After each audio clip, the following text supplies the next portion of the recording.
আসসালামু আলাইকুম, আমি জুবায়ের। আজকের টিউটোরিয়ালে আপনাদের যেটা দেখাবো সেটা হচ্ছে ইউজার মডেল। আমরা মডেল তৈরি করে দেখাবো, ঠিক আছে? তো একের অধিক মডেল তৈরি হতে পারে, যেরকম ইউজারের জন্য মডেল, তারপর অ্যাডমিনের জন্য, এরকমভাবে কি হতে পারে, মডেল তৈরি হতে পারে, ঠিক আছে?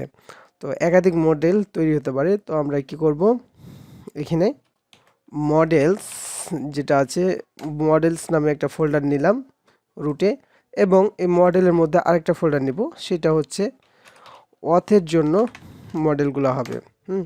এই অথের জন্য মডেল হবে, এবং এর মধ্যে আমরা ইউজার রেজিস্ট্রেশন মডেল আমরা নিতে পারি, ঠিক আছে? তারপরে এই এই মডেলের মধ্যে অথ মডেল নিয়েছি, তো একইভাবে আমরা আরও মডেল হতে পারে। দেখা যাচ্ছে যে ক্যাটাগরি মডেল হতে পারে, ক্যাটাগরি মডেলের মধ্যে অথ মডেল বা ক্যাটাগরি মডেল, এরকমভাবে মডেল আসতেই থাকবে, ঠিক আছে? ক্যাটাগরির জন্য মডেল, যে মডেলগুলো তৈরি হয় সেটা, বা ক্যাটাগরি না, এখানে ড্যাশবোর্ডের জন্য আমরা যে মডেলগুলো তৈরি করব সেটা নিতে পারি, ড্যাশবোর্ড। তো এভাবে মডেলগুলা তৈরি হবে। তো আমরা কি করব এখন, ওয়াথের জন্য মডেল যেহেতু আমরা তৈরি করব, সেহেতু মডেলটা কিভাবে তৈরি করতে হবে আমরা আগে জানি যে মঙ্গুজ থেকে এগুলা ইনপুট করতে হবে। কনস্ট, এখানে মঙ্গুজ থেকে আমরা নিতে পারি। এখানে রিকোয়ার নেওয়ার পর মঙ্গুজ ব্যবহার করি, এবং এর মধ্যে দুইটা প্যারামিটার নিব, একটা হচ্ছে মডেল আর একটা হচ্ছে স্কিমা। বড় হাতের এস দিয়ে এই যে স্কিমাটা নিয়ে নিলাম, এবং স্কিমার নাম দিতে হবে, একটা স্কিমা তৈরি করব এখানে ইউজার রেজিস্টার্ড স্কিমা। যাই হোক, আমি এভাবে নিলাম, নেওয়ার পর নিউ স্কিমা, তারপর এভাবে আমরা ক্লোজ করে দিলাম। এবং এর মধ্যে আর স্কিমাটাকে আমরা একটা মডেল তৈরি করে নিই আগে। এখানে আমাকে যেটা লিখতে হবে, মডিউল ডট এক্সপোর্ট, এবং এখানে মডেল যেটা আছে মডেলটাকে নিব, নেওয়ার পর মডেলের দুইটা প্যারামিটার হবে, একটা হচ্ছে কালেকশনের নাম, যেমন ইউজার্স। এখানে ইউজার লিখলে এটা যখন ডাটাবেজে সেভ হবে তখন কি হবে, ইউজার্স হয়ে যাবে। আর এখানে ইউজার রেজিস্ট্রেশন স্কিমা যেটা আছে সেটা চলে আসবে এটা। এখন আমাকে যেটা করা লাগবে, এখন স্কিমাটা কিভাবে লিখতে হবে, নেমের মধ্যে আমরা যেটা নিব সেটা হচ্ছে টাইপ আছে, টাইপটা কি হবে, স্ট্রিং। আর রিকোয়ার্ড হচ্ছে আমরা ট্রু করে নিই। তারপর একইভাবে রেজিস্ট্রেশনের জন্য আমরা যেগুলো ব্যবহার করব, এখানে নেম ব্যবহার করলাম, এখানে ইমেল ব্যবহার করছি,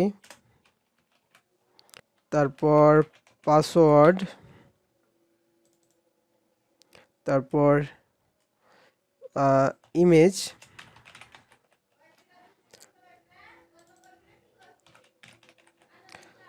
তারপরে হচ্ছে কি হবে, রোল,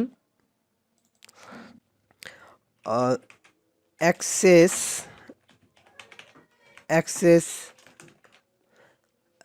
স্ট্যাটাস নিলাম, তারপর হচ্ছে লগইন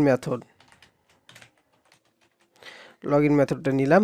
এখন এই ফিল্ডগুলা নিলাম, ঠিক আছে? এই ফিল্ডগুলা কি হবে, ডাটাবেজে এই নামে ফিল্ডগুলা সেভ হবে। তো এখন নেমটা কি হবে, টাইপটা স্ট্রিং, রিকোয়ার মানে এটা দেওয়াই লাগবে, মানে এই ফিল্ডটা পূরণ করাই লাগবে, এটা ফাঁকা রাখা যাবে না। ইমেলের ক্ষেত্রেও একই, স্ট্রিং হবে এবং এটা দেওয়াই লাগবে।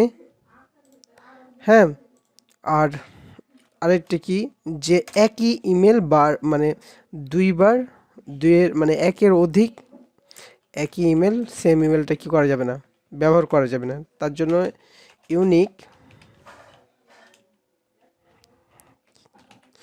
এখানে ইউনিক আমরা কি করে দেব, ট্রু করে দিব। তাহলে কি হবে না, একটা ইমেল একের মানে দুইবার ব্যবহার করা যাবে না, একবারই ব্যবহার করতে হবে। আর পাসওয়ার্ডের ক্ষেত্রে একে অবশ্যই পাসওয়ার্ড দেওয়া লাগবে, এবং এখানে কি করা লাগবে, এটাকে সিলেক্ট যখন আমরা কি করব, সিলেক্ট করব, তখন এটা কি হবে, ট্রু, ট্রু হবে না, এটা সিলেক্ট ফলস করে দিব।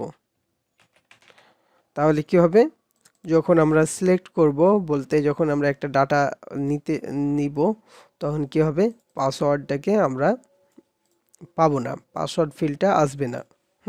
তার জন্য সিলেক্ট ফলস করে দিলাম। তো ইমেজের ক্ষেত্রে এখানে ইমেজটা অবশ্যই দেওয়াই লাগবে, রিকোয়ার। আর রোলটা ডিফল্ট, আমরা ডিফল্ট ভ্যালুগুলো ব্যবহার করব এখন।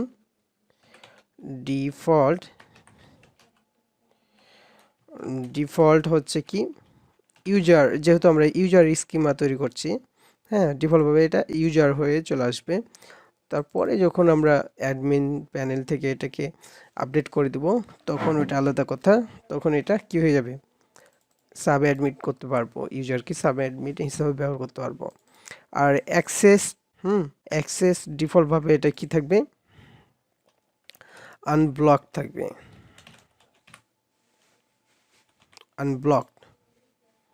আনব্লকড হয়ে আছে, ঠিক আছে, ডিফল্টভাবে আনব্লকড। তারপর লগইন মেথড, টাইপ হচ্ছে স্ট্রিং, আর ডিফল্টভাবে এটা কি থাকবে,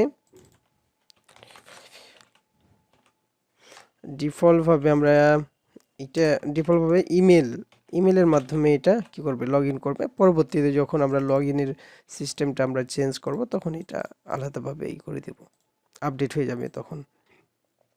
তো এভাবে করে আমরা ইউজার স্কিমা তৈরি করে নিলাম, ঠিক আছে। এখন এই ইউজার স্কিমাটাকে ব্যবহার করে আমরা ডাটাবেজে ডাটা সেভ করব। তো আজকের টিউটোরিয়াল এ পর্যন্ত। আল্লাহ হাফেজ।